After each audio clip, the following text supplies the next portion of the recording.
बिस्मिल्लाहिर्रहमानिर्रहीम। शुरू अल्लाह के पाक नाम से जो नहायत रहम करने वाला बड़ा मेहरबान है। सब तारीफ़ें उसी के लिए हैं और वही दोनों जहानों का पालने वाला है। वनार ब्यूटी टिप्स के तमाम अहबाब को खुशामदीद कहता हूँ और उम्मीद करता हूँ कि आप तमाम दोस्त अल्लाह पाक की रहमत से बिल्कुल खैरियत से होंगे। आज एक नई वीडियो के साथ, एक नए देसी नुस्खे के साथ दोबारा मैं आपकी खिदमत में हाज़िर हूँ।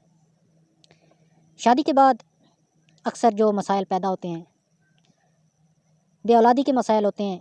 शादी तो हो जाती है लेकिन अक्सर जोड़े औलाद जैसी नेमत से महरूम रहते हैं, क्योंकि उनके अंदर जो बच्चा पैदा करने के जरासीम हैं वो बहुत कम होते हैं, क्योंकि उन्होंने अपनी जवानी में गलत काम किए होते हैं, जिसकी वजह से उनके जरासीम मर चुके होते हैं।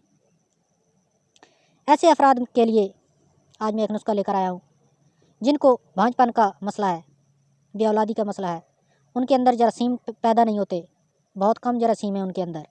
ऐसी सूरत में एक नुस्खा बताने जा रहा हूँ, इसको बाकायदा इस्तेमाल करें, इंशाअल्लाह आपको औलाद जैसी नेमत से अल्लाह ताला नवाजेगा। लेकिन वीडियो शुरू करने से पहले मेरी तमाम दोस्तों से रिक्वेस्ट है कि वनार ब्यूटी टिप्स को सब्सक्राइब कर लें और साथ लगे बेल आइकन को लाजमी प्रेस करें ताकि इस तरह की जो वीडियो है वो आपसे मिस ना हो सके। सबसे पहले आप मूसली सफ़ेद ले लें 1 तोला, सालब मिस्री 1 तोला, छोटी इलायची 1 माशा और उसके अंदर जो चौथे और आखिरी नंबर पे चीज़ है तुमर हिंदी 1 तोला। तमाम चीज़ों को अच्छी तरह कूट के सफ़ू बनाकर मिक्स कर लें और अपने पास महफूज कर रख लें। और इसका जो इस्तेमाल का तरीका है, रोज़ाना आपने 1 चने के बराबर दूध के साथ आपने इस दवाई का खा लेना है। तकरीबन 40 दिन इसको लगातार इस्तेमाल करें। वैसे तो लगातार अगर रेगुलर इस्तेमाल करें तो बहुत अच्छा है।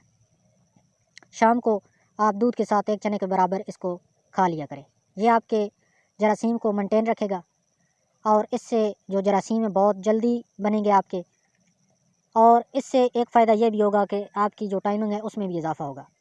मैं उम्मीद करता हूँ कि आज का ये नुस्खा आपको ज़रूर पसंद आया होगा। पसंद आए तो वीडियो को लाइक कर दें, अपने दोस्तों में शेयर करें और हमारे इस चैनल को सब्सक्राइब करें।